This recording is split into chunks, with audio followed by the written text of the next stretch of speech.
tren istasyonundayız. Galle'den Colombo'ya trenle gideceğiz. Niçin tren tercih ettim? Okyanusa çok yakınmış rayla. Bu nedenle de çok fazla okyanus manzarası görme şansımız olacakmış. Ama kalabalık olmaz diye sabah saatlerini tercih ettim. İyi bir seçim olduğunu düşünmüyorum. Çünkü işe gidenler var sanırım ve onlar bir kalabalık oluşturdu. Belki 10'da falan gitseydim daha iyi olurdu.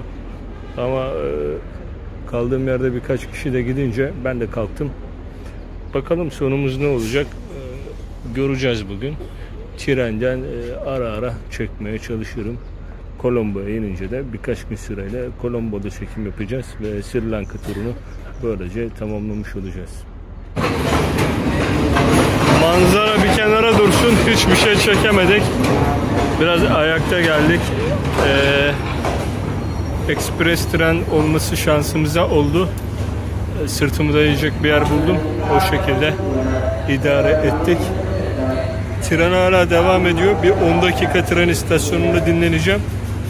Ya kafam yoruldu trende. Bir yere sığındık. Bu şekilde geldik. Tren istasyonundayım.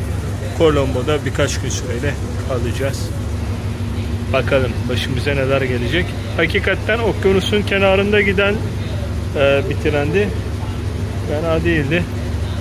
Ama yer bulmak zor oldu. Where is Chinese man? Don't know. Sıcak bir günde Colombo'ya başladık. Sri Lanka'nın başkenti Colombo'dayız. Şehrin tam merkezinde yeşil bir park var. Vihara Mahadevi, sanırım doğru söyledim. İsmi biraz bana karışık gelse de kendisi oldukça güzel bir park.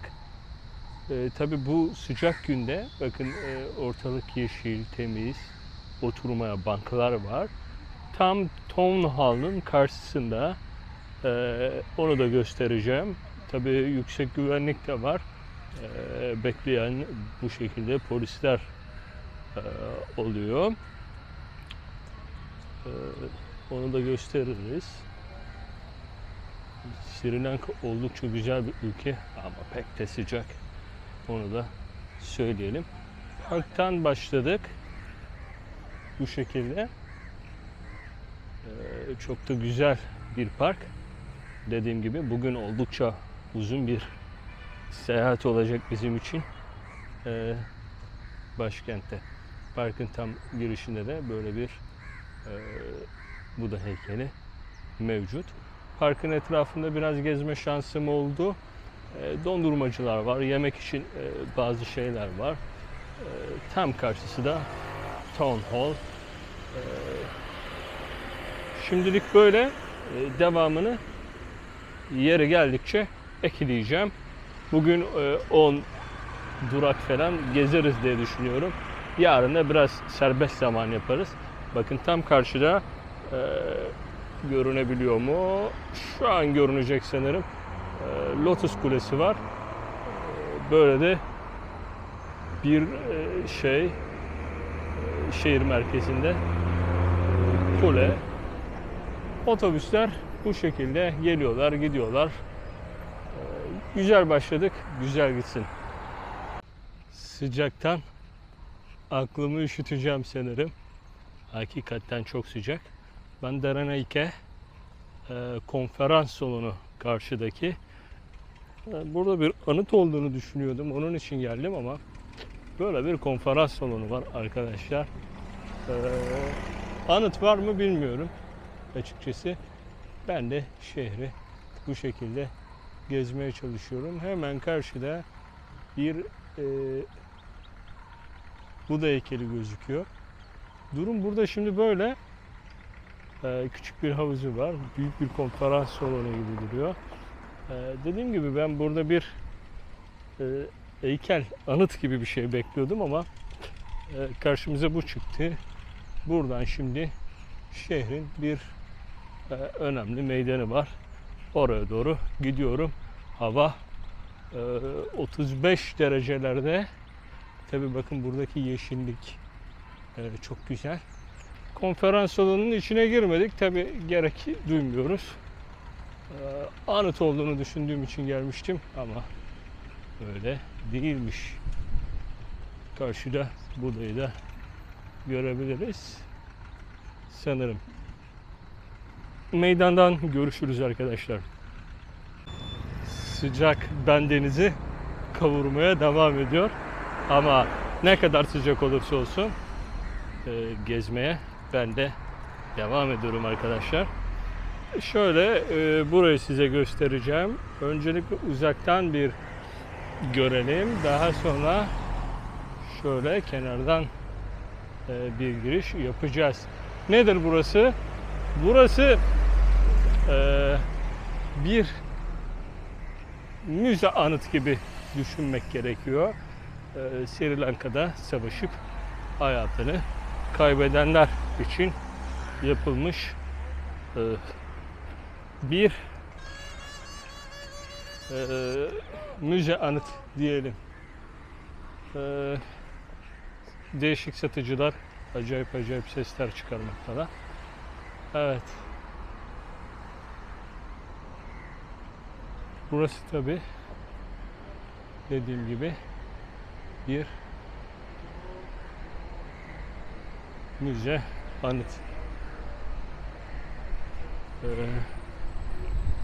Hava oldukça rüzgarlı burada. Gölge olunca ses ilginç. Ses diyorum. Gölge olunca serinlik, sıcaktan konuşamıyoruz efendim. Tabii Sri Lanka halkı çok savaşmış bir millet. 16. yüzyılda Portekizliler, Hollandalılar, sonrasında İngilizlerle savaşmış. İç savaşlara da sahne olmuş bir millet, bir ülke diyelim. Onun önünden de çekeceğim. Tabii o da önemli. Öncelikle burayı görelim istedim. Sri Lanka 1948'de İngilizlerden bağımsızlığını kazanıyor. İç savaşları da yaşayan bir millet. O da sanırım 80'lerin başından 2000'lerin böyle 2009'lara doğru sürüyor böyle bir şey. Evet, meydana da gelmiş olduk. Böylece ben de kendimi heykelle birlikte çekeyim. Çektikten sonra şöyle döndük. Şüphesiz ki hayattaki en önemli şey özgürlük. Bu nedenle de işte bu özgürlük meydanında bir heykel ve arkasında savaşanlar içinde bir anıt bulunmakta. Oldukça sessiz, sakin. Birkaç turist şöyle karşıda görünebiliyor herhalde. Tuk-tukla gelmiş. Çok kalabalık değil ama tur otobüsleri de geliyor. Karşıda görüyorsunuz 2 tane tur otobüsü geldi. Böyle biz de kendimiz bireysel olarak gezmeye çalışıyoruz. Tabii dediğim gibi çok sıcak. Karşıda bir kriket stadyumu var. Kriket Hindistan gibi burada da oldukça sevilen bir spor dalı. Günümüz böyle geçiyor. Birkaç tapınak var. Onları gezeceğiz. Bakalım başımıza bugün neler gelecek. Sakin geçmesini bekliyorum. Çok uzatmadan devam ediyoruz. Bir sonraki durağımızda görüşürüz.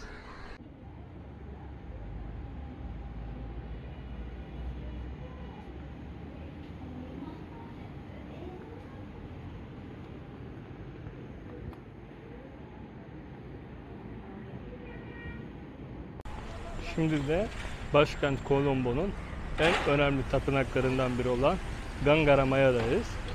Tabi Budistler için çok önemli bir tapınak. Size şöyle dışarıdan göstereyim. İçeriden de no thank you. I'm making video. Thank you. Yeah. Evet. Rahatsız edenler olmazsa olmaz tabi. şöyle göstereyim dışarıdan. Burayı 19. yüzyılda inşa ediyorlar. İçerisi hem ibadethane hem de okul gibi düşünebilirsiniz. Eğitim veriyorlar burada. Müze gibi de yapmışlar. İçerisini biraz gezdim. Mümkün mertebe kısa kısa onları da çekebildiğim yerleri size buraya ekleyeceğim. Şubat ayında burada yine bu tapınağın bir festivali oluyormuş ve çok renkli olduğu söyleniyor. Şehirde önemli bir yer. Turistler için de çok önemli. Girişi cüzi bir miktarla giriş bileti alıyorsunuz ve giriyorsunuz. Dışını size bu şekilde gösterdik. İçinden de birazdan çekeceğiz. Bir şeyler eklemeye çalışacağız. Dediğim gibi burası Sri Lanka'da, Colombo'da önemli bir Budist tapınağı.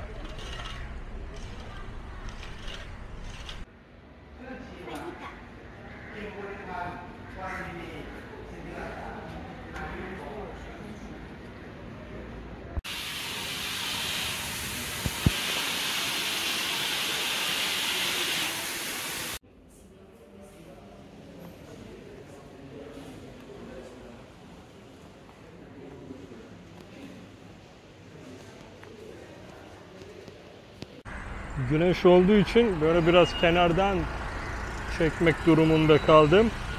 Burası Colombo'nun Lotus Kulesi. Lotus çiçeğini andırıyor. Şöyle yakından biraz daha yakınlaştıracağım. İçine girmedim. Hemen yerinde bir tapınak var. Tapınak ziyareti sırasında bunu da uzaktan da olsa görün istedim. Kule 2012 yılında başlanmış, 2019'da tamamlanmış. Eğlence, iletişim, turizm amacıyla kullanılıyor.